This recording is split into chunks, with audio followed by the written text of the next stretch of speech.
Bonjour Léa, Bonjour Bérangère. à quelle heure tu te lèves le matin? À quelle heure je me lève? Ça dépend, mais là en ce moment je suis plus aux alentours de 6 heures du matin. Sinon c'est un peu plus 7h30.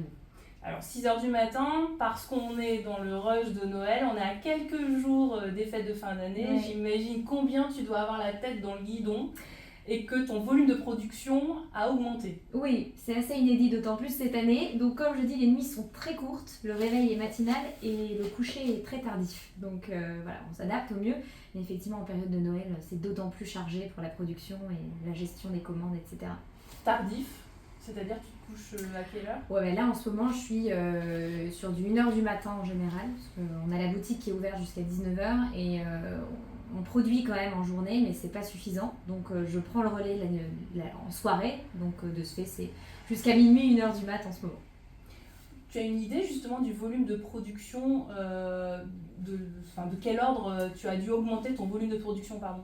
Bah, c'est assez simple, on se faisait la réflexion pas plus tard que la semaine dernière justement avec ma collègue. En général, on fabriquait, alors ça peut paraître peu pour des grosses maisons, mais nous on reste quand même une petite structure. On fabriquait 40 kilos, on va dire, de pâtes de fruits sur un mois, enfin 80, peut-être 40-80 kilos sur le mois. Là, on est passé à 80 kilos par semaine, donc, enfin 80, même 100 kilos par semaine, et ça s'écoule à une vitesse folle, sachant qu'à côté, on a aussi des guimauves, où on produit 2 à 3 fois plus qu'habituellement. Donc là, ça commence à faire beaucoup, plus le chocolat en parallèle, les guimauves au chocolat. Donc voilà, il y a un moment donné, on n'a pas assez d'une journée pour pouvoir tout faire. Tu t'y attendais justement à cette augmentation de production, à un rythme de travail pareil? Non, absolument pas. Il y a des choses qu'on anticipe. Je suis tout le temps dans l'anticipation, mais certains éléments, notamment les relais médiatiques, des vidéos sur les réseaux sociaux, etc., font qu'on ne peut pas prévoir ces pics de production. Donc on s'adapte, on fait au mieux pour pallier à ça, mais c'est plutôt des bons problèmes. On est d'accord. J'allais te demander, c'est quoi finalement le plus compliqué à gérer? C'est la masse de travail ou c'est quoi? C'est l'imprévu, les à côté? Ouais, c'est plutôt les imprévus. Moi, travailler, ça m'a jamais dérangé, ça me dérange toujours pas de fabriquer tard, tôt, enfin voilà. C'est plutôt l'adaptation aux commandes qui sont plutôt tardives d'entreprise et on est quand même soumis à des temps de séchage pour les pâtes de fruits et les guimauves. Et donc forcément, on ne peut pas apporter une réponse positive à des grosses commandes sous 3 ou 4 jours, quoi. Donc c'est plus ça, pallier aussi, non pas à la fabrication, mais plutôt au après, donc au temps de séchage, comme je le disais. Alors, est-ce qu'on peut faire justement un point sur ton activité? Là, on Ouais, a donné ouais, quelques indices c'est ça, on est tout de suite sur rentré sur ce que tu fais. Tu as parlé de pâtes de fruits, de guimauve. Est-ce que tu peux un petit peu me présenter ton activité, le cœur de ton métier? Alors, le cœur de mon métier aujourd'hui, c'est la confiserie. C'est sublimer les confiseries d'antan en limitant le sucre, en n'y mettant aucun arôme, aucun colorant. Donc, on travaille avec des purées de fruits, des eaux florales, etc. Et les confiseries d'antan, j'entends par là les guimauves notamment. Ça, c'est vraiment le premier produit phare de la maison. Ton produit signature? Ouais, c'est le produit signature, clairement. On a été médaillé plusieurs fois pour les guimauves. On a été élu dans le classement des Échos, un magazine économique très connu, dans le top 1 des meilleurs guimauves de France. Donc voilà, c'est vraiment notre ADN. Et puis après, viennent aussi compléter les guimauves, les pâtes de fruits, qui sont aujourd'hui autant mises en avant que nos guimauves, puisqu'elles sont intensément fruitées, beaucoup moins sucrées. On retrouve toujours ce côté moins sucré. Et en complément de ces deux produits vraiment phares, j'ai ajouté les guimauves au chocolat. Donc le fameux nounours, mais qui n'est pas en forme de nounours chez nous. C'est vraiment une généreuse couche de guimauve qu'on enrobe d'un chocolat noir intensément noir ou d'un chocolat au lait avec du caramel. Et puis on a d'autres déclinaisons sur ça. Donc voilà. C'est vraiment pas de nounours? Pas de nounours parce que tout le monde les fait. Et donc je trouve ça un peu dommage de faire ce que fait tout le monde. Et puis c'est pour d'abord retrouver le côté guimauve. Et dans le nounours, je trouve qu'on a plus le côté chocolat et moins guimauve. On retrouve parfois aussi le côté un peu élastique. Donc là, l'idée, c'est d'avoir une couche généreuse de guimauve, notre produit phare, qui est sublimé par le chocolat, mais pas l'inverse. C'est aussi un moyen de montrer que c'est artisanal et que les gens ne fassent pas le parallèle peut-être C'est avec ça. des produits industriels. Oui, il y a aussi ce côté, mais bien qu'il y ait des nounours artisanaux qui soient très bons et qui sont en forme de nounours, ça n'a rien à voir avec l'industriel. C'est aussi pour se démarquer de se dire, bah, ils ne sont pas pareils, quoi. Alors pourquoi la guimauve? J'ai envie de commencer par le commencement. Comment t'es venue l'idée de produire des guimauves et d'en vivre? Ça pour le coup, il faut en avoir du mental et avoir envie de... Il faut avoir de l'idée. Voilà, de C'est ça. l'idée pour pouvoir en Ouais, vivre et en carrément. faire son métier. Bah, en fait, c'est assez simple. Pour reprendre juste un petit peu mon parcours, j'ai ouvert ma première entreprise, j'avais 18 ans, un petit peu plus que 18 ans. Et c'était un bar à vin, donc dans lequel je servais, parce que je suis une épicurienne de nature. J'adore les bons produits, que ce soit en salé, en sucré, en vin, enfin voilà, je suis une épicurienne de nature. Et donc, je voulais ouvrir un bar à vin dans lequel on retrouve des bons produits, présentés sous forme de planches, mais voilà, revisités, des croque-monsieur, des tartines, mais avec que de la qualité et en twistant avec nos propres recettes, etc. Tu avais une formation en hôtellerie-restauration? Oui, tout à fait. J'ai un bac en hôtellerie-restauration, un bac technologique, et j'ai continué avec un BTS en alternance.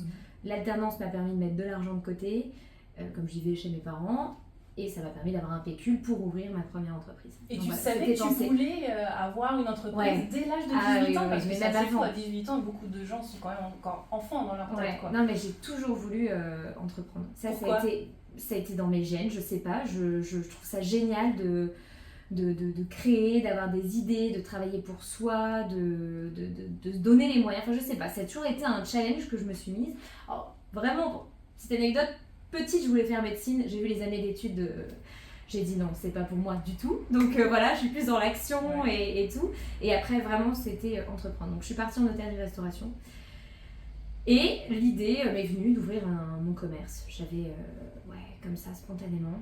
Non, mais ça ça paraît fou. Je suis une fan du Pays Basque et on était partis en famille dans le Pays Basque. Et là-bas, c'est vraiment les planches à partager, la convivialité, les bons produits. Et en rentrant, je me suis dit, mais j'ai trop envie de faire un truc comme ça. D'accord, c'est pas le bar à vin. J'allais te demander pourquoi le projet de bar à vin, parce qu'entreprendre dans un commerce alimentaire, il y a plein de façons de faire. Oui, mais le bar à vin, déjà, j'adore le vin. À 18 ans, aimer le vin, c'était chaud quand même. Oui, j'ai toujours... j'aime encore une fois bien manger, boire de bonnes choses. Et ça combinait les deux. Donc, tout en restant dans la simplicité. Voilà, moi, je suis pas chef de cuisine, donc j'avais pas cette formation-là.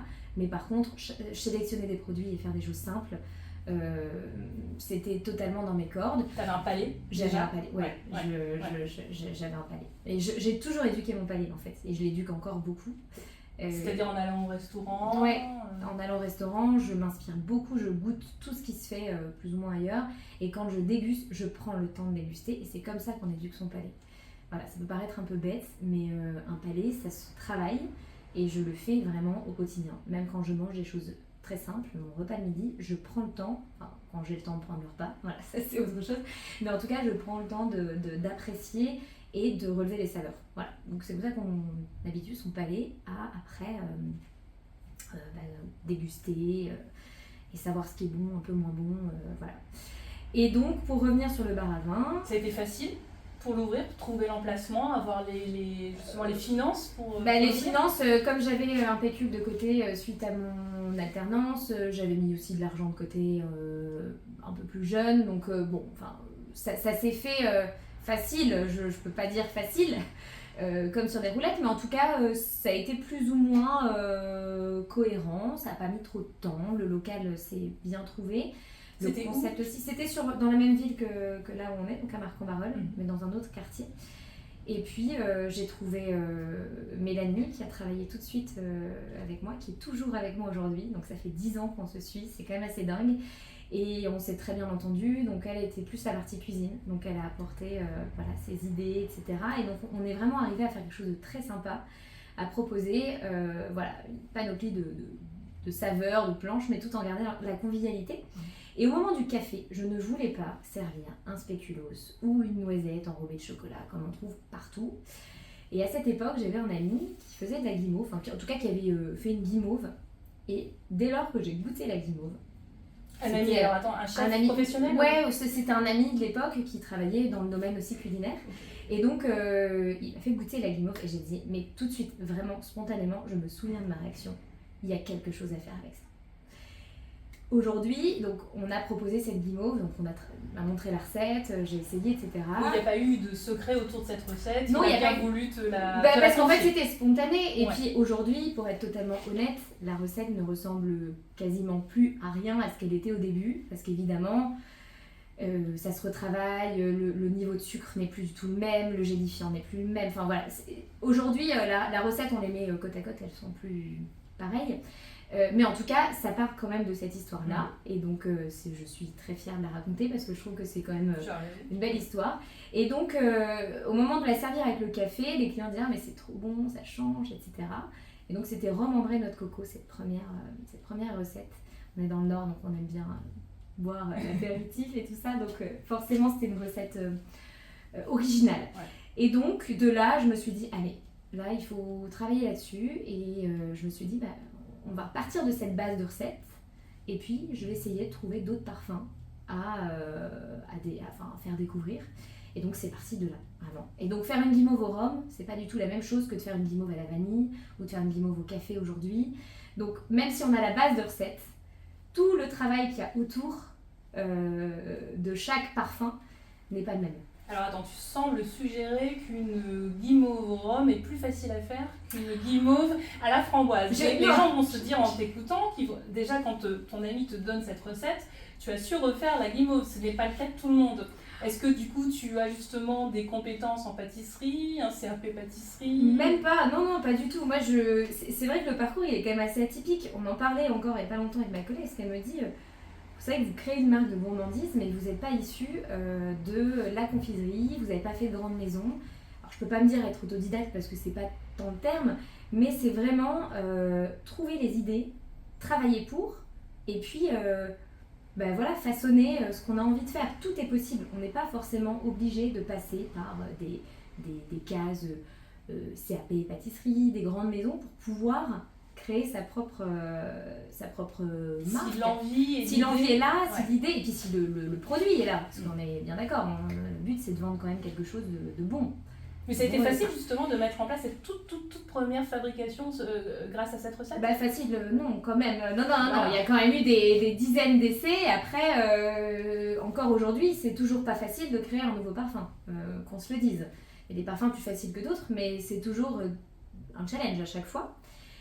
Mais en tout cas, après avec du recul, ça fait déjà 8-9 ans, j'ai du mal à me souvenir en fait de tout ce que c'était, les difficultés. Aujourd'hui ça paraît tellement fluide et simple, mais évidemment que ça a dû être très complexe à cette période-là. Tu faisais ça sur tes heures après le travail, justement, le week-end? Ouais.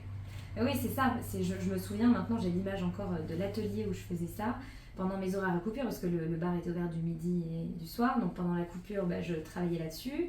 Le soir après, je refabriquais pour faire mes tests, etc. Et puis comme les clients appréciaient les guimauves, ils m'en demandaient pour en acheter, en vrac, en petit sachet, etc. Oui, parce que là, c'était simplement entre guillemets, c'était ça l'idée. Sur la petite assiette c'était parti de ça. Du café. Oui, tout à fait. Mais au vu des commentaires des clients, c'est vrai que mon côté un peu entrepreneur s'est tout de suite dit, il y a quelque chose à faire. Le produit est bon, le produit plaît, il n'y a pas beaucoup de concurrence sur la guimauve, des bonnes guimauves, on n'en voit pas beaucoup, mais évidemment, je savais que j'allais faire quelque chose un jour avec ce produit. Après, voilà, c'est ça. Après là, ça ne s'était pas présenté sur l'instant T parce que j'avais le bar avant, mais juste avant le Covid, donc après quelques années quand même au sein du bar, j'avais envie de changer, peut-être effectivement les conditions de vie, de faire des horaires à coupure, etc. Ça devenait peut-être un peu pesant. Et puis mon objectif se tournait un peu vers autre chose. Et je me suis dit, l'idée, ce serait de faire plutôt une épicerie fine, dans laquelle on retrouve que des bons produits, que je sélectionne, parce que j'avais déjà mon carnet d'adresses du fait de bouger un petit peu dans la France, etc. De proposer une gamme traiteur, donc tout ce qu'on faisait en planche, au sein du bar avant, on pouvait le proposer aussi à emporter. Et en parallèle, de proposer à la vente les guimauves pour voir un petit peu effectivement comment ça pouvait prendre, le retour des clients. Après, je pars du principe que le premier moteur, ça doit être soi-même et ses convictions, ses objectifs. Mais évidemment que ça aide de se dire qu'on est suivi. Mais tu savais que par la suite, tu allais devoir mettre en place, imaginer d'autres parfums. Oui. Comment tu as vu justement, je parlais de masse de travail tiens, au début de l'enregistrement, comment tu t'es engagé là-dedans? Tu t'es dit ok, il va falloir que je fasse tel guimauve avec tel goût. Comment ça s'est passé dans ta tête? Comment tu t'es organisé? Alors, tous les parfums ne viennent pas d'un coup. C'est-à-dire que c'est des idées qui viennent au fur et à mesure. Là, la guimauve au café que j'ai créée il y a quelques mois, c'est un matin, je me suis réveillée, je veux faire une guimauve au café. Et en général, quand j'ai une idée, elle mûrit et j'ai du mal à l'enlever. Donc voilà, c'est spontané. Après, j'ai rarement des 10 parfums qui viennent en tête sur l'instant. Mais ça a été quand même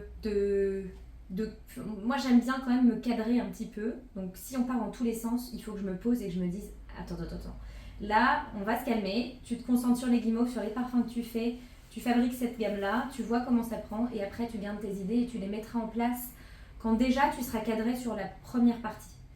On a été cadré sur les guimauves, on avait notre gamme de 10 parfums et là j'ai dit on va faire les guimauves chocolat. Parce qu'il y a un truc à faire. Parce que du coup, au tout départ, donc tu faisais la guimauve rhum, on a eu vanille. Okay. C'était rhum ambré coco, la vanille Madagascar parce que tout le monde ne boit pas de l'alcool donc il fallait quand même sûr. trouver une guimauve pour mettre avec le café plus soft. Ouais. Et à cette époque, il y avait fleur d'oranger, il me semble, au sein du bar. Et puis après, voilà, il y a eu citron, mais aujourd'hui, citron, je l'ai arrêté, j'ai changé, on est parti sur une autre recette. Donc voilà, ça a été des tests qui ont été plus ou moins concluants après. Hein, il y a des choses qu'on a arrêtées. Comme lesquelles par exemple? Citron vert justement Okay. qui a été qui était plus concluante. Enfin, en tout cas, moi, j'étais pas satisfaite. Donc là, cette année, on sort citron confit, qui est absolument incroyable. En fait, c'est ça, c'est t'abandonnes pas complètement. Je sens non. quelqu'un d'obstiné, ouais, un petit mais peu. dans le bon sens du terme. Ouais. C'est-à-dire se dire non, mais en fait, je recule finalement pour mieux rebondir. Quoi. Exactement. Citron, pour l'anecdote sur la citron, donc citron vert, je n'étais pas satisfaite du résultat. Et il y a 1 an, je voulais absolument faire une guimauve au citron. Et on a fait des essais, ça n'a pas fonctionné du tout. Pendant plusieurs mois et au bout d'un moment j'ai dit bon on arrête parce que là ça roule pas. Concrètement parce que c'est le niveau de sucre n'allait pas, on n'avait pas assez d'acidité, enfin c'était pas, en tout cas ça ne me convenait pas et je ne sors pas un produit s'il ne me convient pas à 100%. Non mais c'est vrai que je suis quelqu'un d'assez obstiné.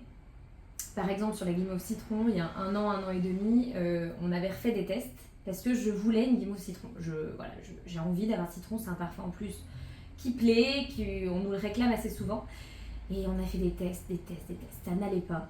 Donc là j'ai dit on stoppe parce que quand on s'obstine au moment où il ne faut pas s'obstiner, ça ne fonctionne pas non plus. Donc il faut savoir aussi se remettre en question. Et donc là j'ai dit on arrête. Et il y a à peu près 5-6 mois, parce qu'on travaille sur le calendrier de l'Avent et les gourmandises qu'on devait y mettre, j'ai dit allez on se remet sur une guimauve citron. Hop, 1 an après ça m'est revenu, comme quoi je n'oublie jamais. Et là en 2 recettes, on a sorti la guimauve au citron confit. Voilà. Donc c'est pour ça que des fois, il faut parfois se stopper, dire on reprend un peu plus tard, les esprits plus au clair, et puis après ça roule. Et donc là, en l'occurrence, la guimauve citron confit, qui est notre nouveauté donc, pour 2026, est absolument top. Mais si j'avais oublié cette idée il y a 1 an ou 2, je ne l'aurais pas forcément ressorti cette année. Donc pour moi, il ne faut jamais lâcher. Ce qu'il faut préciser, Léa, tout de même, c'est que tu ne fais pas, on l'a évoqué brièvement tout à l'heure, c'est que tu ne fais pas des guimauves comme n'importe quelle autre chaise. C'est-à-dire que tu as vraiment revu à la baisse les dosages en sucre.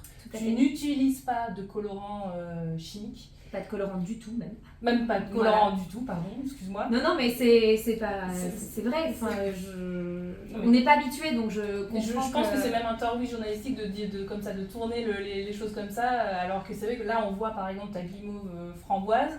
On se disait en off tout à l'heure, tiens, moi je me disais que c'était peut-être des fines lamelles de betterave qui étaient séchées pour avoir, parce que c'est vrai qu'en pâtisserie on a l'habitude de colorer naturellement des préparations avec ce type de Oui, c'est possible, tout à fait. Mais c'est vrai qu'en fait ça paraît logique finalement d'utiliser tout simplement la framboise pour faire une guimauve à la framboise. Exactement, pour la guimauve framboise, donc on part de notre base de guimauve qui est déjà moins sucrée, donc plus facile à manger pour la gourmandise en fait. C'est vrai que on est de plus en plus attentif quand même au niveau de sucre, au niveau de sel, dans tout ce qu'on mange à l'heure actuelle, et donc on est carrément sur ce créneau là de se dire on fait de la confiserie moins sucrée.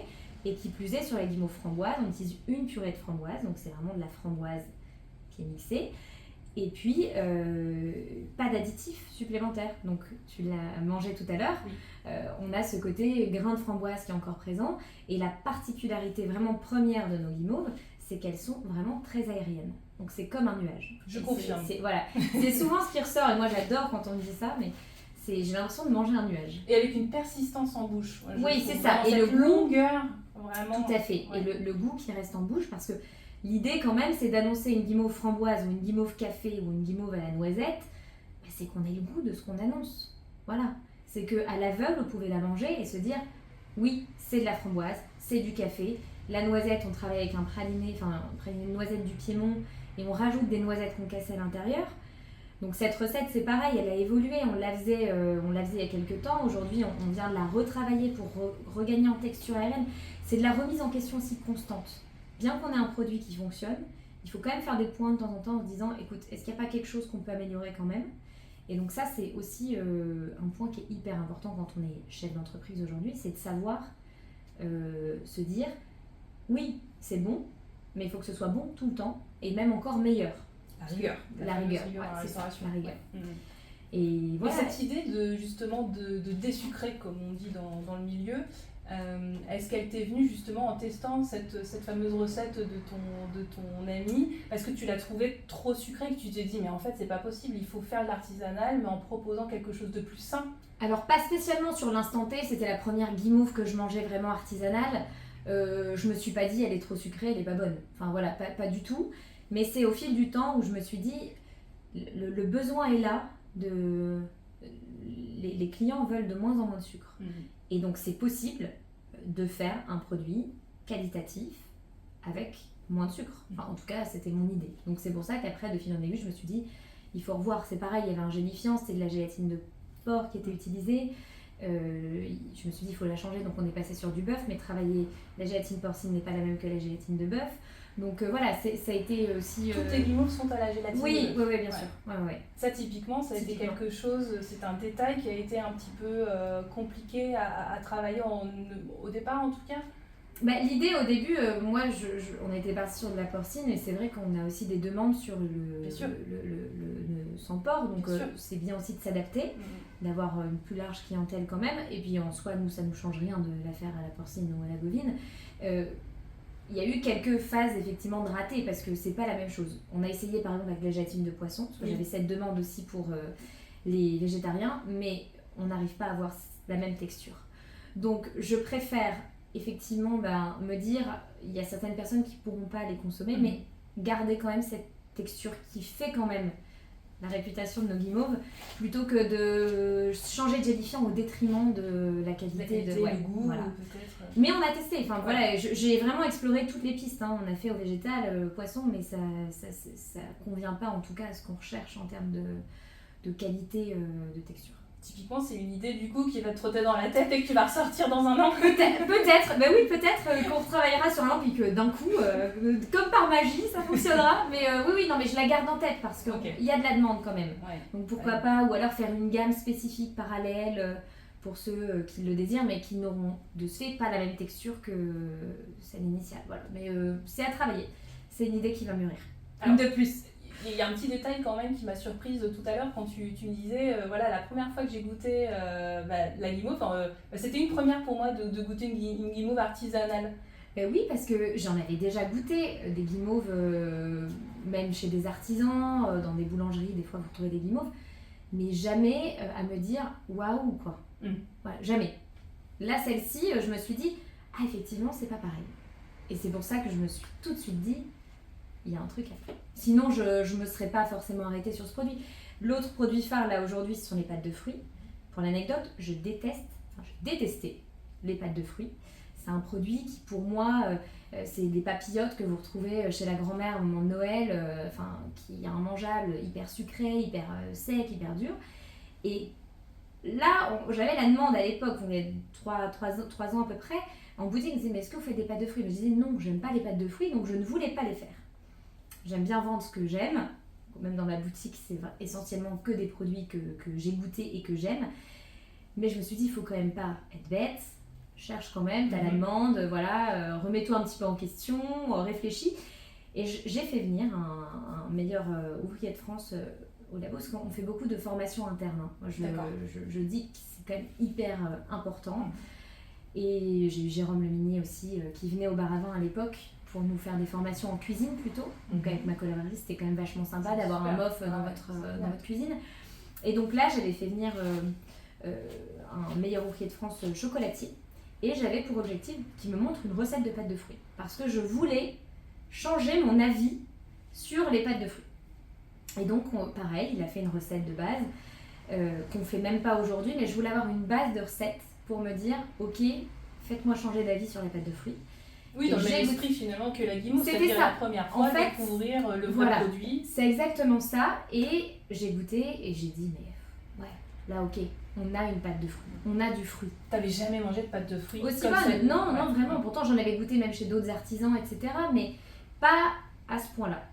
Et pareil, donc comme sur l'esprit de la guimauve, moi j'ai aucune honte, aucun scrupule à me dire qu'on s'inspire des autres. Donc là, la guimauve, je me suis inspirée d'une recette qu'on m'avait apportée. Pour la pâte de fruits, c'est pareil. C'est une recette qui m'a été, je vais pas dire donnée, parce que c'est pareil, transmise. Ouais, mais encore une fois... Mais que tu as adapté. Que j'ai largement adapté. C'est une base finalement, et ça t'a inspiré. En fait, c'est ça, c'est partir d'une base et après la façonner à sa manière. En fait, c'est un savoir-faire. C'est ça, c'est exactement ça.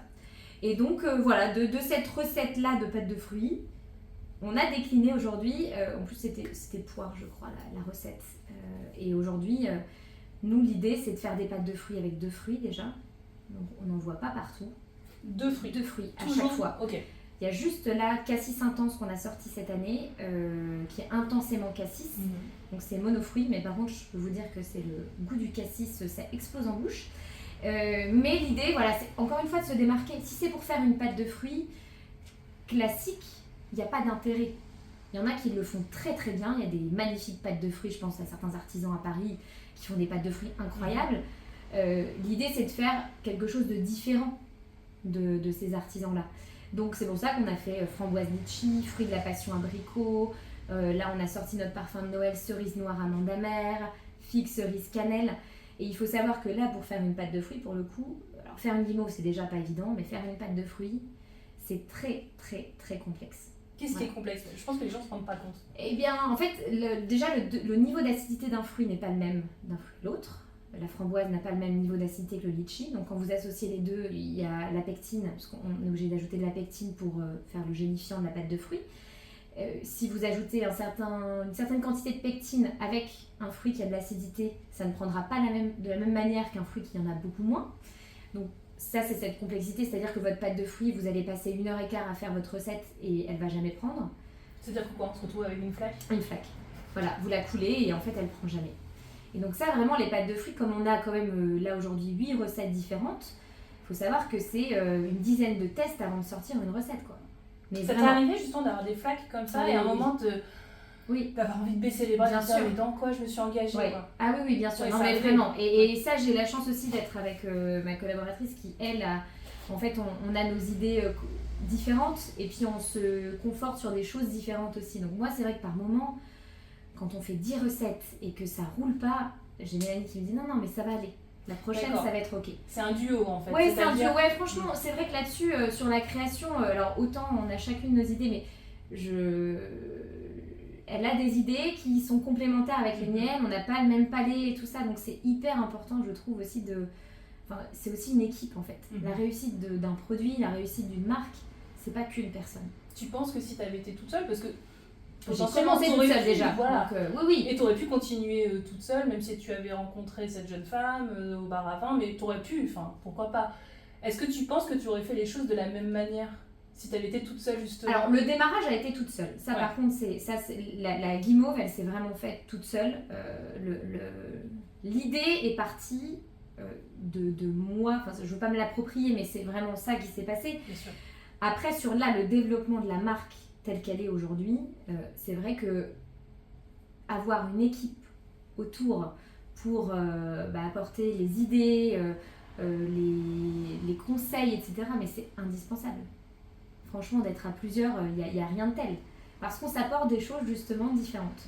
Et donc je pense pas, encore une fois, que je serais là, en tout cas avec la gamme qu'on a actuelle, si j'avais été toute seule. Non, il faut être honnête. C'est la force du collectif. Oui, c'est la force du collectif. Alors moi je dis toujours qu'il y a quand même un meneur, j'aime pas trop ce terme-là, mais il faut quelqu'un qui booste, qui élève, qui ait des idées. Et après, c'est une cohésion avec tout le monde. Et c'est ça qui est hyper intéressant dans notre métier en plus. C'est de se dire... Avant de te demander Maison Bonheur, rebondir sur Maison Bonheur, il y a quand même un élément après un peu symbolique sur lequel j'aimerais bien t'entendre, c'est que en matière de sucrerie, tu aurais pu faire plein de choses. Mais là, c'est guimauve, les pâtes de fruits, il y a quand même un rapport à l'enfance. Ouais, tu vois. C'est vrai. Est-ce que c'est... Non, mais tu pourrais très bien me dire, non, mais franchement, pas du tout. C'est juste que moi, j'aime bien la difficulté. La guimauve après la pâte de fruits, c'était super dur, donc du coup, moi, je vois les choses comme un défi. Mais est-ce que ce rapport à l'enfance, à ce côté doudou, ça t'a parlé ou pas? Alors, je pense que c'est un peu inconscient. Ok. Parce que c'était pas l'idée de base, mais aujourd'hui, quand je vois les retours de nos clients, mais à chaque fois, on fait souvent goûter, même en boutique, waouh, j'ai l'impression de retourner en enfance. Waouh, ça me rappelle ma grand-mère, voilà. Et je me suis rendu compte vraiment au fil des années que c'était réconfortant comme un souvenir d'enfance. Et je pense qu'il n'y a pas plus belle récompense que ça. De se dire, on procure du bonheur aux gens, on leur rappelle des souvenirs qui sont en général des bons souvenirs. Et enfin, mais quelle chose peut vous faire ça? Quel métier peut vous procurer ça? Enfin voilà, c'est comme un cuisinier quand il reçoit un retour d'un client qui me dit ça me rappelle, je sais pas, un pot-au-feu de ma grand-mère, même s'il a été twisté ou autre. Mais je trouve ça absolument génial. Et donc c'est vrai que là, aujourd'hui, c'est devenu l'art de sublimer les confiseries d'antan, parce que c'est clairement ça. C'est de se dire, c'est les confiseries qu'on avait dans notre enfance, qui sont sublimées aujourd'hui et remises au goût du jour. Et donc franchement, mais moi, il n'y a pas meilleur compliment que de me dire ouais, ça me rappelle l'enfance. Donc tu l'as très bien capté, mais c'était pas de prime abord mon idée. Ouais, non, c'était pas de prime abord, c'est pas des souvenirs d'enfance que j'avais que je voulais remettre au goût du jour. Pas spécifiquement. On n'a pas parlé de toutes les variétés. Là, devant nous, justement, tu m'as fait l'honneur de m'installer toutes les bonbonnières de plusieurs... Pour te donner envie de te faire saliver tout le long du podcast. Du coup, on a la framboise. Qui est notre emblématique. Ouais, je te laisse ouais, framboise, notre emblématique qui a été médaillée en 2023, la première médaille. Après, tu as poire cannelle qui est notre parfum un peu plus saisonnier sur l'automne-hiver. L'arôme ambré noix de coco, donc la toute première. Qui est toujours là, donc. Qui est toujours là, mais oui, évidemment, qui est toujours là. La violette, qui fait partie de nos bestes aussi. Café, moi, c'est ma petite chouchou, qui m'a demandé des mois de préparation, donc je l'adore. Noisette, avec les noisettes du Piémont, donc, comme je parlais tout à l'heure. On a également la réglisse, qui pour le coup fait référence à ma grand-mère, parce qu'elle était fan de réglisse. Donc celle-là-ci, je l'ai faite pour ma grand-mère, donc il y a un petit rappel à l'enfance quand même. On a la mangue passion. Qui est vraiment avec donc, de la purée de mangue et du jus de fruits de la passion, l'acidité qui est très sympa, vanille de Madagascar, assez classique, simple, efficace. Et puis c'est tout, je crois. Puis après, on a toute la gamme des guimauves au chocolat. Donc du coup, la dernière, c'est au café. Elle t'a demandé beaucoup de travail, justement, de mise au point? Oui, celle au café, vraiment, j'ai mis toute mon énergie. Je me suis réveillée un matin à avoir envie de faire une guimauve au café. Donc j'étais assez obstinée, mais comme tu l'as dit tout à l'heure, et vraiment je pense que j'ai dû mettre au moins 8 mois avant de sortir la recette telle qu'elle est aujourd'hui. 8 mois? Ouais, ça a duré 8 mois. Parce qu'il fallait trouver le bon café, il fallait trouver le bon dosage, il fallait trouver le bon dosage de sucre, de café. Au début c'était vraiment fort café. Et là aujourd'hui, on arrive sur une guimauve au café, donc 100% arabica d'Éthiopie, donc avec une belle force aromatique, qui est adoucie avec de la vanille de Madagascar. Donc on a ce côté assez rond.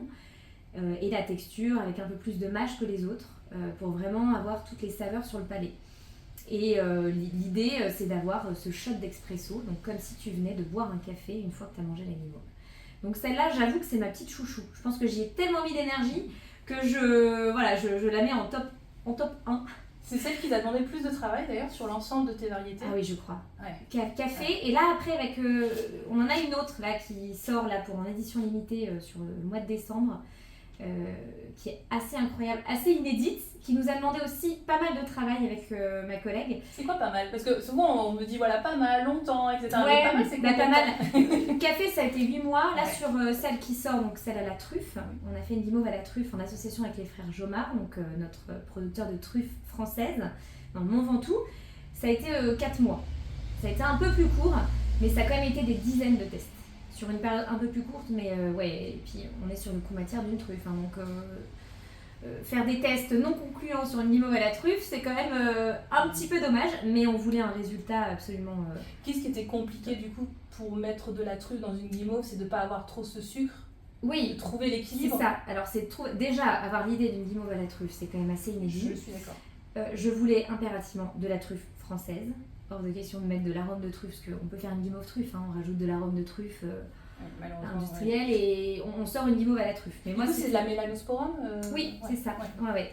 Et donc, la problématique était effectivement le sucre, parce qu'il faut qu'on reste sur une guimauve, donc un peu de sucre quand même, beaucoup moins que nos autres, avec une touche de sel, parce qu'on est sur du champignon, donc il faut avoir une pointe de fleur de sel. La problématique de la truffe, de la conservation de la truffe, comment on incorpore une truffe dans une guimauve, comment elle se conserve ensuite. Donc il y avait toutes ces problématiques-là. Et puis le goût.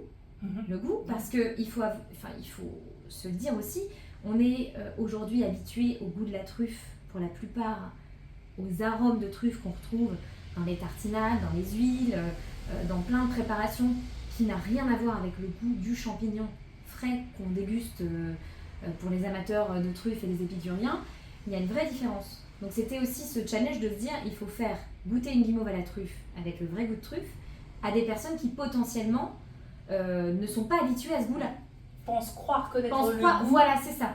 Donc ça, c'était vraiment un réel challenge qui nous a demandé pas mal de préparation. Donc pas mal, 4 mois et des dizaines de tests, je précise.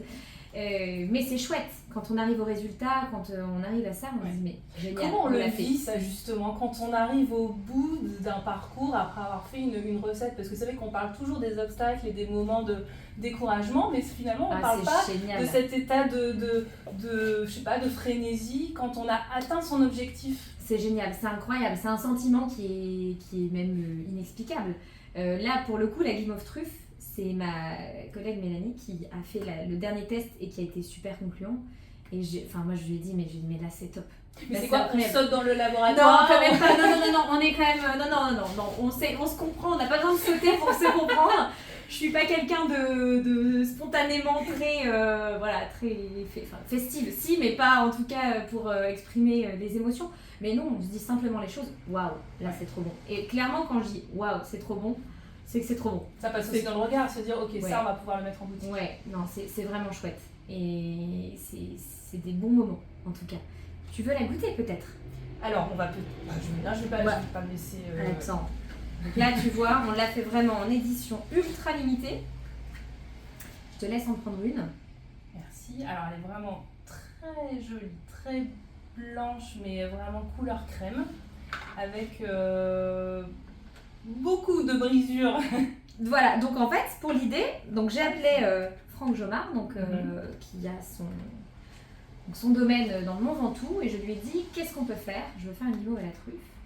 Et donc il a pris des truffes fraîches, qu'il a déshydratées, parce qu'on était parti sur de la truffe fraîche dans la guimauve, mais ça ne se conservait pas, donc il a déshydraté la truffe. On l'a réduit en brisure. Donc c'est vraiment des truffes entières, hein. On a sélectionné la truffe en amont. Et après, on a ajouté son huile d'olive à la truffe, qu'il fait lui-même, huile d'olive française, une pointe de fleur de sel, et après on a mis un peu de vanille quand même pour mâcher avec la truffe. Qui apporte ce côté un peu rond, gourmand. Tout à fait. Voilà. On sent en fait le sucre, mais pas comme on peut avoir, tu sais, comme dans des guimauves hyper sucrées. C'est vraiment, tu sais, ce sucre très subtil. C'est ça. Et donc je pense que c'est la vanille. C'est la vanille qui apporte la rondeur en fait à la guimauve pour garder ce côté gourmand. Et cette truffe, voilà. Alors pour le coup, ouais, elle est succulente quoi. Oui. C'est vraiment, la texture est vraiment fabuleuse, mais la truffe est vraiment enveloppante, mais c'est pas une attaque comme tu disais, je pense. Cette habitude, tu sais, de truffe qui te te donne un espèce d'uppercut dans le palais, et des fois on peut aimer ça, c'est pas ça, mais là c'est beaucoup plus subtil, tu sens le parfum vraiment presque comme en rétro-olfaction, tu sais, c'est... Et c'était là la problématique, c'est de se dire comment va être accueillie cette guimauve pour des personnes qui n'ont pas forcément l'image de la truffe fraîche, voilà, enfin, du champignon lui-même. Mais bon, c'était un beau challenge. Ah mais vraiment challenge réussi. Réussi, bon bah super. Franchement, et du coup tu fais partie des premières à la goûter parce qu'on l'a mise en vente là depuis hier. Ah bah merci vraiment pour cette possibilité parce que c'est vraiment c'est délicieux. Tu le conseilles plutôt de manger cette guimauve à quel moment? Alors là on est sur le côté un peu féerie de Noël, un peu original. Donc ça se mange, je dirais avant le dessert, entre le fromage et le dessert. Qu'on soit un petit peu encore dans le salé, mais pas après le dessert. Enfin, je ne mettrais pas ça au moment du café, par exemple. C'est vraiment une guimauve qui se déguste plutôt entre le passage entre le salé et le sucré. Ouais. Mais en effet, je me demandais du coup si tu avais envisagé mettre cette guimauve à la truffe vraiment dans le cadre du déroulé d'un repas, quoi. Après, libre à chacun. J'avoue que moi, je l'ai plus en l'idée d'ouvrir le repas avec cette guimauve ou de le terminer avec la transition du sucré. Après, chacun le déguste comme il l'entend, mais c'est le côté un peu surprenant, magique de Noël. C'est vraiment réussi. Merci beaucoup en tout cas avec vraiment pour cette plaisir. Expérience absolument délicieuse et gourmande. Les parfums les plus fous, parce que là déjà la truffe c'est quand même pas mal. Il y a des choses, qu'est-ce que tu as en tête? Ben là, j'avoue que pour le moment, je me suis cantonnée à la truffe, le citron confit et la café. Pour moi, c'est mes trois, les trois plus gros. J'ai d'autres idées, mais si ça se trouve, je vais me réveiller demain matin avec une nouvelle idée. Là, à l'instant T, je sèche un peu. Pour le moment, enfin, je sèche. Peut-être aussi parce que tu es dans le rush de Noël. Oui, je suis dans le rush de Noël. On a eu le projet calendrier de l'Avent qui m'a pris énormément de temps, énormément d'énergie. Là, le rush absolument inédit qu'on a sur la période de Noël est déjà depuis quelques mois. Donc c'est vrai que bon, il faut déjà, comme je dis, moi j'aime bien être cadrée, donc je ne veux pas partir dans tous les sens. Je fais point par point, et après je sais que quand mon cerveau sera un petit peu plus au repos, je vais avoir des idées qui vont me venir naturellement. T'as jamais des coups de mou, des moments justement de découragement, comme je disais un petit peu tout à l'heure, des moments où tu te dis ah là ça fait trop, là je suis fatiguée. Alors j'en ai eu évidemment. Quoi au début? Au début j'en ai eu, ouais j'en ai eu parce qu'il faut pas croire, hein, ça tombe pas tout seul, tout n'est pas fluide tout le temps. Quand j'avais le bar à vin, c'est des mois, des années sans se verser de salaire parce qu'on lance son entreprise et qu'il faut assurer, il faut faire rentrer de l'argent, il faut de la trésorerie, etc. Donc c'est quand même... C'est le stress de se dire comment je vais vivre oui, demain. J'étais jeune quand même, à 18 ans. Il faut quand même vivre de cette manière-là et de se dire mais pourquoi certaines personnes ça arrive tout de suite et avec du recul on se dit mais non, ça n'arrive pas tout de suite pour tout le monde. C'est normal ce temps d'adaptation et donc oui, j'ai eu des coups de mou à cette période-là en me disant mais j'arrête, voilà. Et j'ai la chance toujours d'être entourée d'une famille qui m'a toujours dit mais non, t'as commencé, vas-y, continue, ça va le faire et tout ça. Et là, c'était très important à ce moment-là d'être entourée et d'avoir des gens qui vous boostent. À aujourd'hui, c'est vrai que j'ai depuis 2-3 ans une stabilité quand même mentale qui est plutôt saine et très bonne. Et donc, je n'ai pas eu, fort heureusement encore, j'espère ne pas en avoir, mais de coups de mou. Évidemment, ça m'arrive d'être fatiguée, mais je connais mon corps par cœur. Et quand je sens ce petit coup de fatigue, je sais que, par exemple, pas plus tard que la semaine dernière, je devais travailler un soir et terminer à minuit 1h, je le sentais pas. Il était 20h, j'ai dit là, je sens que mon corps il est un peu fatigué. Donc plutôt que de faire n'importe quoi en production, j'ai dit, tu te fais une bonne nuit, tu te réveilleras un peu plus tôt demain et t'attaques demain matin tôt. Et donc voilà, c'est ça aussi qui est important. Se connaître en fait, anticiper. C'est se connaître. Rien de plus important que de se connaître. De se connaître pour au mieux adapter son rythme de vie, de travail. Là évidemment, je suis dans une période où je ne compte aucune heure.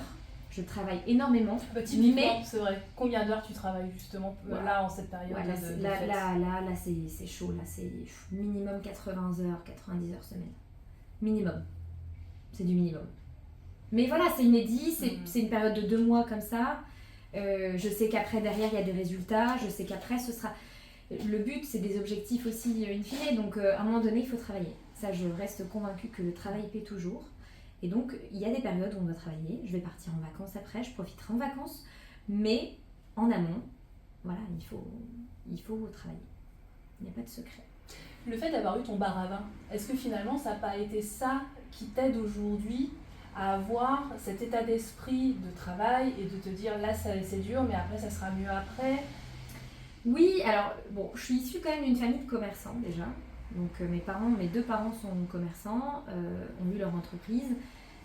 Quand bien même on n'a pas forcément les mêmes objectifs ou les mêmes manières de voir le futur sur la partie entrepreneuriale, mais ça a quand même été des entreprises, enfin ça l'est toujours. Et donc je baignais dans un milieu où déjà le travail prime et le fait est qu'on peut être indépendant et entreprendre, faire ce qu'on aime, surtout ce qui est déjà hyper important. Et puis que j'ai vu que par période on devait plus travailler, d'autres périodes où c'était un peu plus calme, mais justement les périodes calmes, c'est toujours aussi un peu un stress de se dire mais il faut rebondir pour que ce soit pas une période calme. Donc j'ai baigné dans ce domaine-là. D'accord. Donc je savais que c'est fluctuant une entreprise tout le temps. Donc c'est une chance de pouvoir avoir déjà connu ça. Et le bar à vin, évidemment, c'était une première base. D'entreprendre jeune, déjà, c'est quand même un sacré challenge. Et puis des hauts et des bas, évidemment, savoir comment les prendre. Et après, j'ai beaucoup travaillé sur moi aussi. Donc, c'est-à-dire j'ai beaucoup fait de développement personnel pour justement se connaître. On se connaît jamais à 100%, mais pour très bien se connaître. Mais à quel moment de ton parcours, justement, pendant le bar à vin? Après Non, après, parce qu'il y a eu le bar à vin. Ensuite, parce que c'est vrai qu'on n'a pas vraiment remis le contexte, mais je sais plus si on l'a dit, mais au moment du Covid, donc j'ai décidé de faire la partie épicerie fine. Donc je suis venue m'implanter dans la maison de mes parents, où ils étaient installés en tant que commerçants. Donc j'ai fait mon épicerie au sein de cette maison. Qui est devenu un concept store très singulier qui s'appelle Maison Bonheur, donc qui regroupe l'activité de mon papa qui est opticien, ma mère coiffeuse et moi la partie épicerie et création gourmande, mais qui était au début c'était plus de l'épicerie traiteur que de la création de gourmandise. Aujourd'hui, on est plus sur du 70% création de gourmandise et 30% d'épicerie. Et parce qu'à ce moment-là, tu étais justement en train d'aiguiser tes recettes de guimauve. J'ai guisé, je voulais voir le retour des clients, etc. Donc ça a été un long cheminement quand même pour arriver à cette marque aujourd'hui. Et donc à partir de, il y a à peu près 3 ans, j'ai eu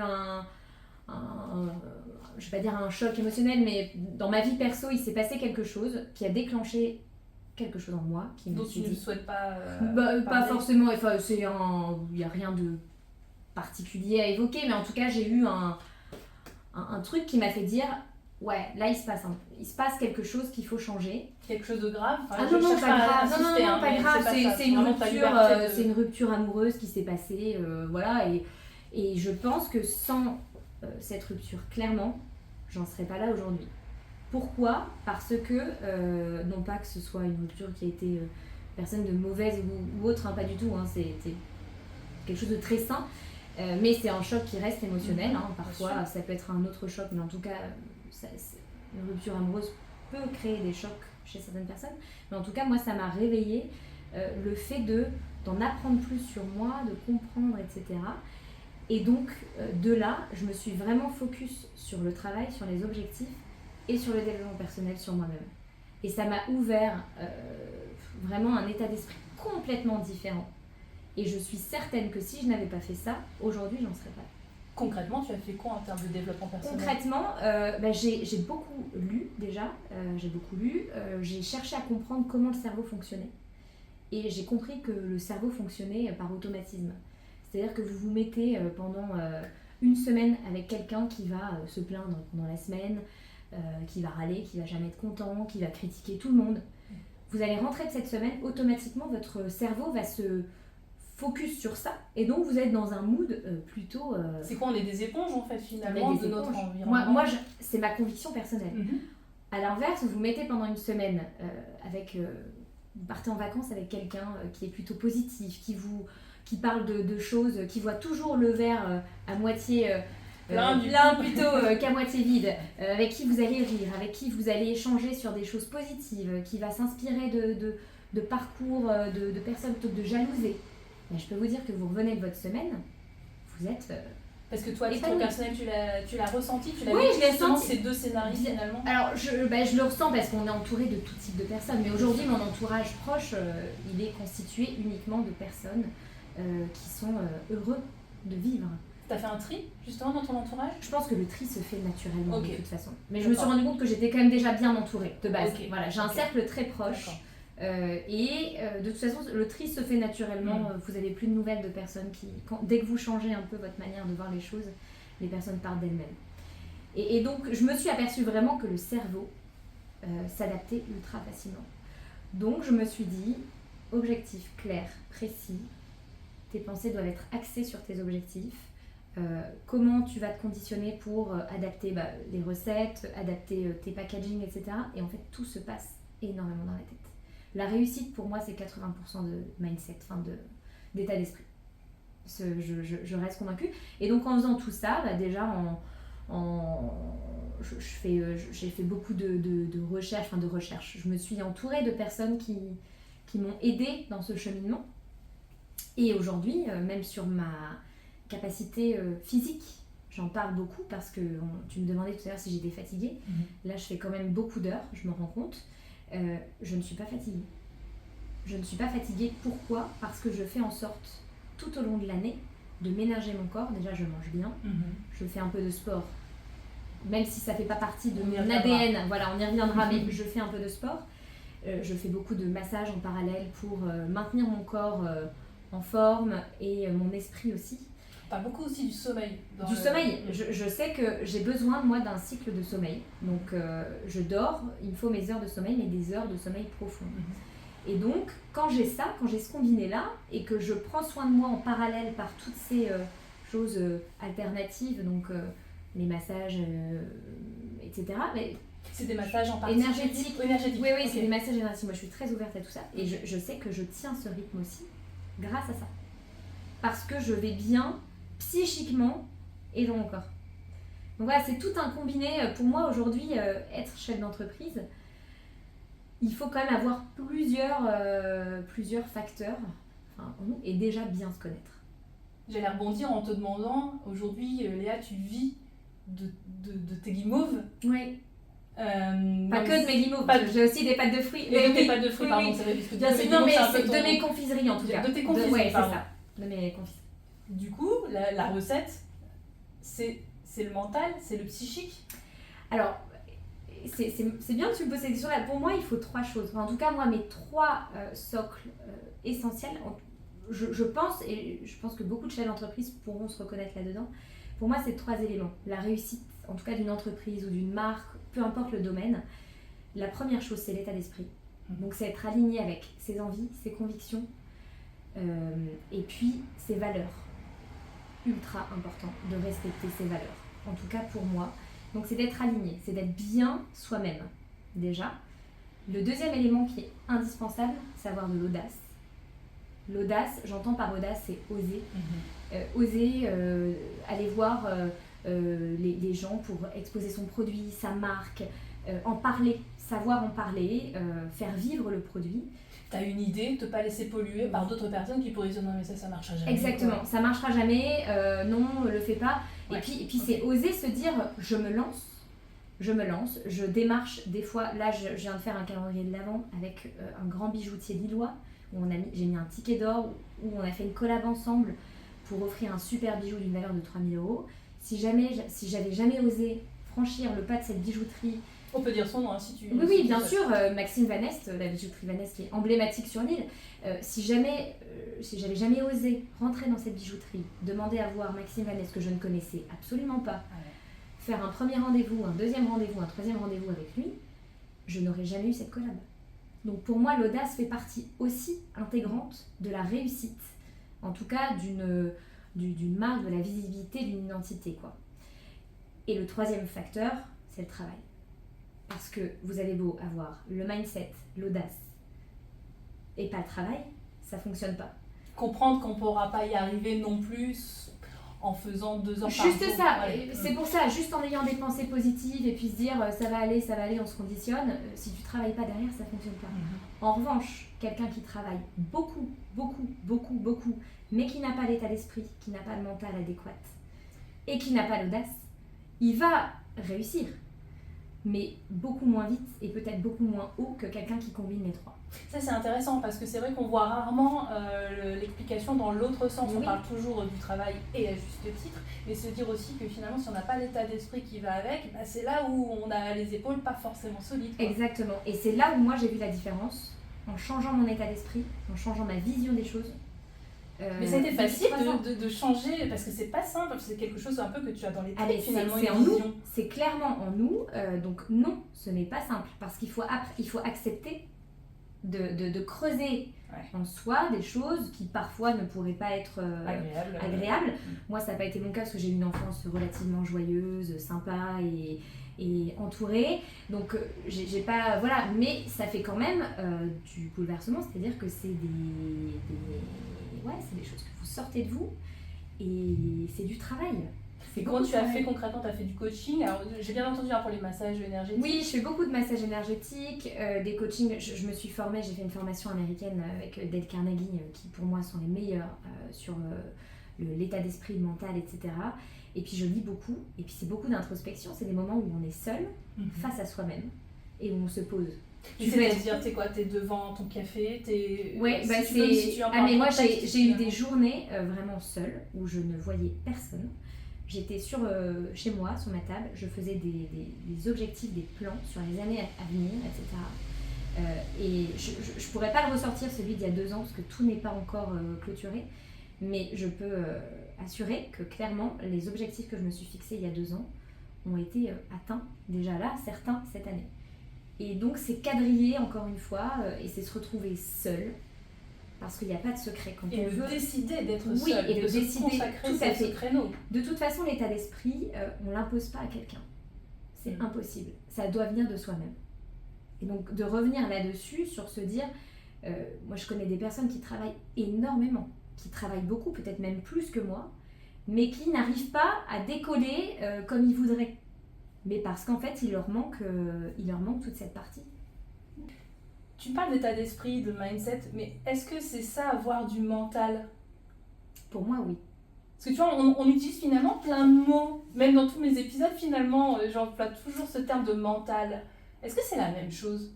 Moi, je pense que le mindset, ça regroupe plusieurs choses. Donc ça regroupe le mental, ça regroupe l'état d'esprit qui pourrait s'apparenter aussi au mental, ça regroupe la philosophie de vie, c'est-à-dire comment on vit au quotidien. C'est clair.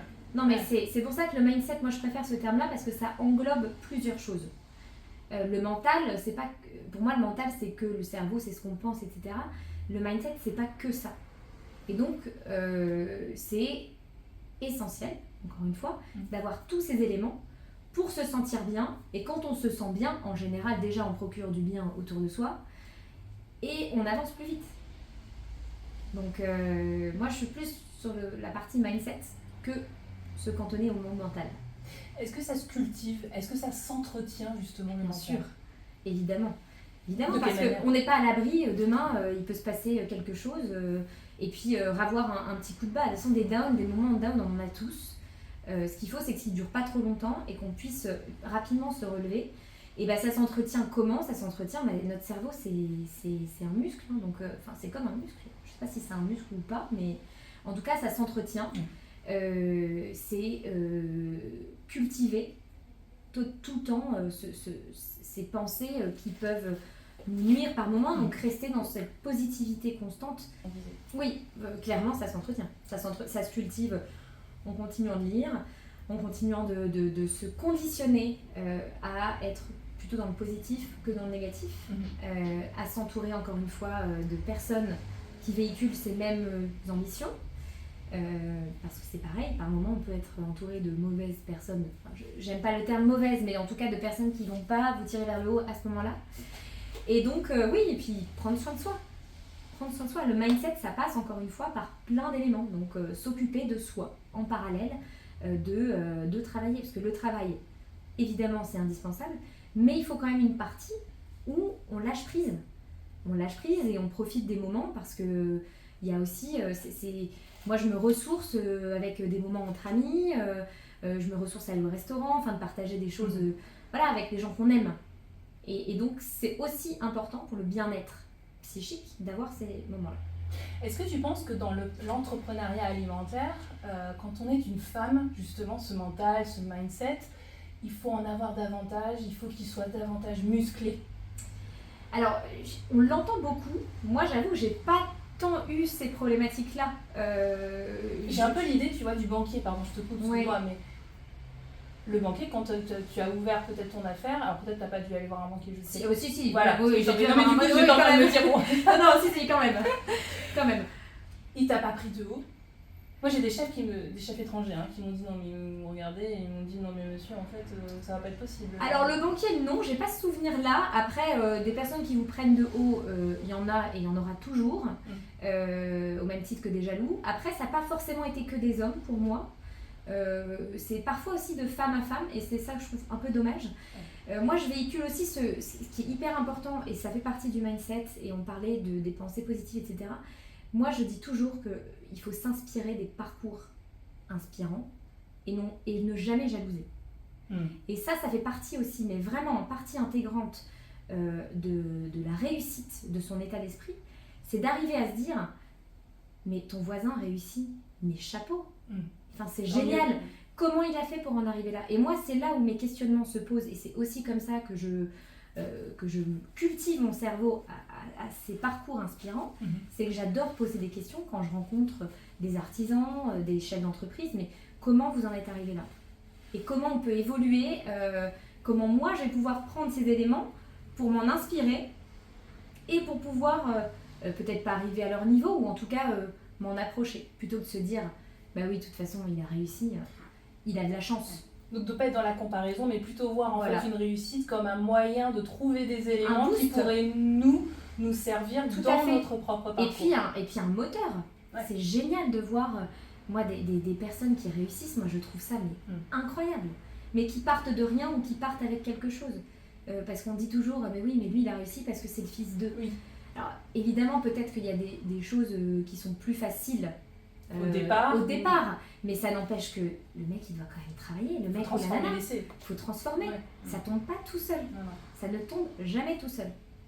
Et du coup la question, pardon c'est vrai, c'est que c'était la question de la femme en fait, savoir si ça avait été toi en tant que femme, en tant que jeune femme, je me permets de te demander ton âge. J'ai 28 ans là. Quand tu t'es lancée, est-ce que tu trouves que ça a été compliqué en tant que femme? Mais vraiment, j'ai pas été... non, j'ai beaucoup de caractère. Je ne me laisse pas faire. Non mais c'est vrai, je suis obstinée et j'ai quand même un caractère fort. Après, c'est vrai que j'ai été confrontée par moments à des moments où voilà, il fallait remettre les choses au clair. Mais ça m'a jamais en tout cas dérangée. Mais peut-être parce que j'ai cette force de caractère-là que certaines femmes n'ont pas et elles ont d'autres choses que moi je n'ai pas. Et qui pour elle a été un frein à un moment donné. Mais moi en tout cas ça n'a pas été un frein et ça n'a pas été un moment de découragement de me dire c'est lourd. Parce que je sais... mais ça agrade de l'entendre aussi. Ouais, non, mais c'est oui, vrai parce qu'on parle toujours finalement du mauvais côté. Alors c'est important de tout à fait. Les choses. Il faut laisser la parole. Oui, carrément. Des exemples et des expériences de vie qui ont été absolument terribles quand on est une femme en cuisine, dans la restauration. Et ça existe. Mais voilà. Mais c'est bien aussi d'entendre du coup d'autres situations de vie, d'autres ressentis pour le coup. Exactement. Tu me parlais d'exemples de parcours juste précédemment. J'ai envie de te poser la question que je pose à tous mes invités, de savoir s'il y a un artisan, un producteur, quelqu'un qui travaille dans l'artisanat alimentaire et justement dont tu admires cette force mentale. Alors, j'admire déjà tous les artisans de manière générale parce que faire ce métier aujourd'hui, c'est encore une fois beaucoup de travail et quel qu'il soit, que ce soit un maraîcher qui est dehors toute la journée pour faire ce qu'il fait et nourrir ses clients. Enfin déjà, pour moi c'est déjà une force mentale de faire ça, par tous les temps, etc. Que ce soit des vignerons, enfin peu importe. Après un parcours vraiment inspirant de quelqu'un. Alors c'est pas tant pour le côté artisanat, mais c'est vraiment pour son parcours. Moi j'adore le parcours de Cédric Grolet par exemple, on en entend beaucoup parler. Alors pas tant sur la partie artisanat en tant que telle, parce qu'il y a d'autres artisans qui sont moins mis en lumière et qui font des choses extraordinaires, mais je trouve que quand même il part de rien, il a réussi par la force de son travail, de son mental. Tu penses qu'il a du mental, Cédric? Ah oui, mais c'est obligatoire. C'est obligatoire d'arriver là où il en est. Il est entouré déjà, parce que c'est hyper important aussi d'être entouré, mais il a du mental. Enfin, je ne l'ai jamais rencontré, mais je pense qu'il en a, c'est quasiment même sûr. Il a quand même réussi à façonner une image autour de ses trompe-l'œil, autour de lui-même, qui est absolument incroyable. Qu'on l'aime ou qu'on ne l'aime pas, parce que j'imagine qu'il y a quand même Aujourd'hui, c'est vrai qu'on tire à boule rouge. C'est très clivant, on tire à boule rouge, mais encore une fois, je trouve que c'est facile de critiquer quelqu'un, c'est beaucoup plus facile de le critiquer que de le mettre en lumière. Tu parlais de jalouser justement le parcours réussi des autres. C'est clairement ça. Qu'on aime ou qu'on n'aime pas ses pâtisseries, moi je fais pas un jugement sur la qualité gustative de ses produits. Ce que je dis juste, c'est qu'il a un parcours. Parce que j'entends parler. Excuse-moi. Je peux reprendre à ce qui... Oui. Ce que je dis juste, c'est qu'il a un parcours qui est clairement inspirant. Il a réussi à créer quand même dans les plus grandes villes du monde des bijoux de pâtisserie. Et on entend parler de lui, les réseaux sociaux, enfin voilà. Donc je trouve ça absolument incroyable. Et, excuse-moi. Le lundi, c'est toujours fermé. Le lundi, c'est toujours fermé ici. Donc le lundi, il ne travaille pas. Ah non, c'est oui, on est là avec tout ça entre deux, mais sinon c'est... Ouais. Voilà, bonne journée. Excuse-moi, vraiment. Parce que non, mais c'est non, mais bien sûr, ça sert à rien. Et donc, je ne sais plus ce que je disais. Du coup, on disait qu'il avait une réussite. Bah oui, et puis c'est quelqu'un qui, à mon sens, mon avis, doit tout le temps formuler d'idées. Il a un coup d'avance tout le temps. Quand on voit ses vidéos, encore une fois, qu'on l'aime ou qu'on ne l'aime pas, on ne peut pas lui retirer son imagination, ses idées, même s'il est entouré. L'idée, c'est quand même Cédric Grolet. Au début du début, il a été tout seul. Une base, quoi. Et donc, je trouve ça vraiment incroyable. Voilà. Mais il y en a d'autres, hein. Il n'y a pas que Cédric Grolet, mais en tout cas, comme on entend souvent parler, pas toujours en positif sur lui, voilà, moi, sur la qualité de son parcours, c'est vrai que c'est quelqu'un qui m'inspire beaucoup. On arrive au terme de l'enregistrement de cet épisode. Léa, je pose toujours la même question à mes invités pour faire le lien entre le sport et puis la force mentale que demande le métier de chacun de mes invités. Toi, dans le cas justement de la confiserie, quel type de sport tu pourrais me parler d'un sport justement qui représente bien la force mentale qu'impose le métier de confiseur? La confiserie, oui, donc tout ce qu'on fabrique, donc ce qui est confiserie, etc. Moi, c'est drôle, mais quand là, au moment où je te parle, quand j'évoque les guimauves, les pâtes de fruits, etc., je pense à une danseuse classique. C'est assez drôle parce que c'est aux antipodes de ce que moi je suis. Je suis une très mauvaise danseuse. J'ai pas du tout le côté élancé d'une danseuse classique, etc. Mais je pense au raffinement, à la douceur, mais en même temps à la rigueur qu'implique ce sport. C'est pas un sport qu'on évoque régulièrement, et c'est vrai que ça me fait penser à ça. C'est cette répétition des gestes. Cette répétition des gestes, cette constance qu'on doit avoir, et puis ce côté un peu, je sais pas, moi je vois une danseuse classique un peu féerique, voilà, et donc ça me fait penser à ça. Il faut aussi ne jamais se lasser de ce qu'on fait, parce que aujourd'hui tu prends toujours du plaisir justement à créer des guimauves, pardon pour la question, mais... Carrément. Non, je prends du plaisir, et puis je prends du plaisir sur tout ce qu'il y a autour aussi. Donc c'est la création, les packaging aussi à développer, et puis toutes les idées qu'on met en place ensuite, et puis surtout en parler. Moi je trouve ça génial de véhiculer toutes nos confiseries, de les mettre en avant. Enfin moi c'est un truc qui m'éclate, quoi. Et pour terminer, Léa, est-ce que tu fais du sport justement? On disait que c'était essentiel pour le Super, mindset. La question qui tue, oui, non, mais je suis convaincue que ce soit essentiel. C'est pas dans mon ADN le sport, je suis pas une grande sportive de nature, mais je fais du sport 2 fois par semaine. Je fais une séance de boxe et une séance de renforcement musculaire. Voilà, pour se maintenir en forme, parce que comme je le disais, je suis une très grande épicurienne, et donc sinon je suis obligée de maintenir un petit peu la ligne, quoi. Mais la boxe, c'est intéressant parce que tu aurais pu choisir d'autres sports. Pourquoi la boxe? Je me suis découverte là depuis un an, pas une passion pour la boxe, mais en tout cas ça me permet de me défouler et de prendre un peu de plaisir en faisant du sport. Parce que sinon c'est pas le truc qui m'éclate, c'est pas mon échappatoire, je dirais.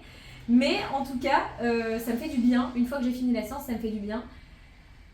C'est ça, on n'a pas envie quand même de sortir un petit peu toute l'énergie, tout le stress des fois accumulé, surtout en ce moment. Mais c'est vrai que moi, je ne l'évacue pas de cette manière-là. Je le fais parce que, et encore une fois, c'est hyper important, je suis contente de l'avoir fait, Mais je préfère décharger mon stress en lâchant prise et en allant me faire un super resto. Ou un massage. Voilà, ou un massage, voilà, c'est ça. Ou en déconnectant avec les personnes que j'aime, plutôt que d'aller faire du sport. Mais en tout cas, ça reste quand même hyper important et je suis très contente d'en faire. Oui, tu ne te verrais pas avoir un emploi du temps sans du tout. Non, sans sport. Non, sans parce que j'ai une activité routine. physique. J'ai une routine qui s'est installée pareil depuis 3-4 ans. Et ça fait partie de mon planning. Donc je le fais. Et renforcement musculaire, quoi, parce que tu es beaucoup debout toute la Oui, je journée. suis quand même beaucoup debout. Ouais. On piétine quand même pas mal. Et puis ça permet voilà, de maintenir les muscles quand même en forme. N'est-ce pas? Merci beaucoup Léa, vraiment. Mais avec En tout cas, grand plaisir. Merci Léa pour ton accueil, ton sourire, cette Super. dégustation absolument succulente. Bravo aussi pour ton état d'esprit qui fait du bien, cette envie de la gagne, se dire que tout est possible sans que personne ne nous mette en fait des bâtons dans les roues. Oui. Ça peut paraître des lieux communs, mais en fait, je pense vraiment que ça peut inspirer beaucoup de personnes. Bah, Et j'espère. se dire en fait que j'ai envie de faire un truc, mais en fait je le fais et puis on verra si ça marche pas, ça marche pas. Il faut vraiment, moi je veux juste amener sur ça, il faut croire en soi. Parce que personne ne le fera à votre place. Et vraiment déjà c'est la première des bases, d'y croire. Et après, si on met tous les éléments derrière, il n'y a pas de raison que ça ne fonctionne pas. Super, merci Voilà. beaucoup Léa, merci pour ton sourire également. Avec grand plaisir.